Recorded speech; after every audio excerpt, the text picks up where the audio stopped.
ukiona hakuna hata mmoja anayekuchukia, jikague mara mbili. Yani ukiona hakuna hata mtu anakusema hata kwa kukusingizia, jikague mara mbili. Na wala usifurahi eti kwa sababu una maadui. Na kinacholeta maadui saa ingine sio kwa sababu umekosea, ni impact ulionayo, matokeo ulionayo.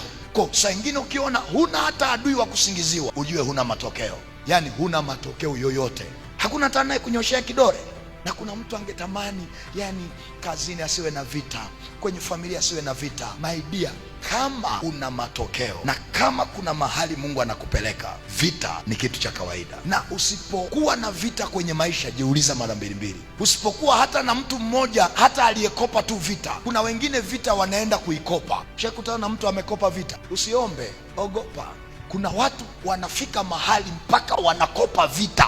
Kuna mtu anakuchukia lakini wanasema niachie huyu, niachie mimi. Hajui hata mmegombana nini, yanakwambia niachie nimnyooshe. Kwa hiyo kuna wakati Mungu anaruhusu upite kwenye mchakato ili akutengenezee ushuhuda.